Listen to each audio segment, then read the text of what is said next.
All right, so today in geometry, we're going to look at 7.7, the inverse trig functions, finding angles.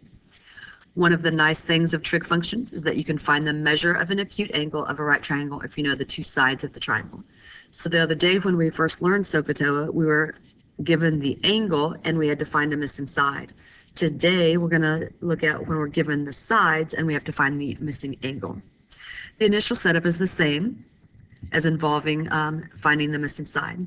To finish the problem, you must use what's referred to as an inverse trig function. So the inverse notation. In this box, it shows you there are two different ways that you could see this, either the arc sine or sine with the little -1 as the exponent, which is read as the inverse. Okay? Same thing with the cosine and the tangent. This is read the angle whose sine is x. These are usually the ones that you will see on your calculator, and this is what we talked about in class the other day about how to find those. You can think of the inverse function as undoing the trig function, leaving us with just the angle.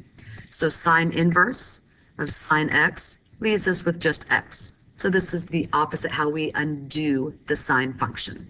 Okay? The setting up is exactly the same. So again, I look at this time the angle as my unknown, but I still stand at the same spot, and I label what do I have. So in this case, I have the opposite and the hypotenuse, so that's the sine, so I do the sine. But instead of putting the angle, I'm just putting x, so sine of x equals 30 divided by 40. Now divide 30 by 40 to change the fraction to a decimal, or you could just leave it, okay? And then I get sine x equals 0.75. So now the goal is to find the angle whose sine is 3/4 or 0.75. To do this, we use this sine inverse function on our calculator. Again, make sure that you are in degree mode. So you can do sine inverse and then 0.75 or 30 divided by 40, however you left it. When you do that, your calculator gives you 48.59037789. So we could say that's approximately 49 degrees. We're just going to pay attention to how have we asked you to round it. So let's look at some of those problems. Again, let's go ahead and write SOHCAHTOA at the top. We're going to get used to writing this. SOHCAHTOA. So here it says find x, round to the nearest tenth. So I notice that my x is an angle. It's inside the triangle. So this is where I'm standing. I have the adjacent side to me and the hypotenuse.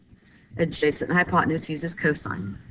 So I would say cosine of x, because that's what I'm looking for, my angle, equals 7/9. I need to get the cosine to the other side. To undo it, I would say x equals cosine inverse of 7/9. That's what I type in my calculator, cosine inverse, 7 divided by 9. When I do that, I find that x is approximately 38.9 degrees. Don't forget the degree symbol because I found an angle. So number 2, again, I'm finding an angle. This is where I'm standing. I have the adjacent and the opposite. So I do not have my hypotenuse. The only one that does not use the hypotenuse is the tangent.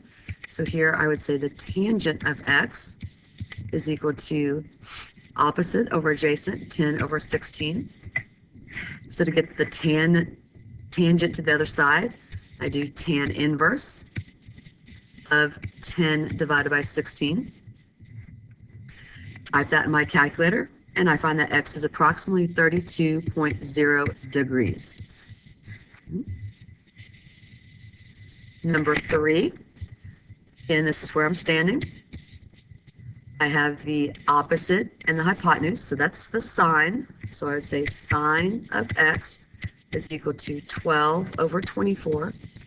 And I should note that you can reduce any of these that you want before you put it in the calculator.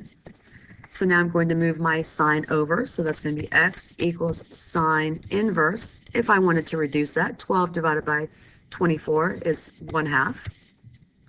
When I type that in my calculator, I get x is equal to 30 degrees. So this one was a nice whole number. All right, let's look at number 4. They give me the angle 52 degrees, okay? So again, that's where I'm standing. This time I'm looking for the side. So this is like what we were doing the other day. So I put a mixture of these. Okay, so this is review of when we first learned SOHCAHTOA. So I have opposite and hypotenuse. So that's still the sine. So sine, but instead of x, now it's back to, I have that angle 52 degrees equals 10 over x. When we cross multiply, I get x times the sine of 52 equals 10. Divide by the sine of 52. Divide by the sine of 52. So this time I'm putting in my calculator 10 divided by the sine of 52, and I get x is approximately 12.7. So I have to be aware when I use the inverse function and when I don't. So if I'm finding a side, I don't have to worry about using that inverse. Number 5, again, I have that angle 70 degrees. I have the opposite side, I'm looking for the hypotenuse. Opposite and hypotenuse, sine. So sine of 70 equals 17 over x. Cross multiply, x times the sine of 70 equals 17. Divide by the sine of 70. So I have x is approximately, so in my calculator I type in 17 divided by the sine of 70, I get 18.1. So number 6, again, I notice I have an angle. I'm looking for a side. So this is the angle that I'm standing at. I have the opposite and the adjacent. Remember that tangent is the only one that does not use the hypotenuse. So here we would say the tangent of 54 equals opposite 15 over adjacent x. Cross multiply, x times the tangent of 54 equals 15. We're trying to get x by itself, so we divide by the tangent of 54.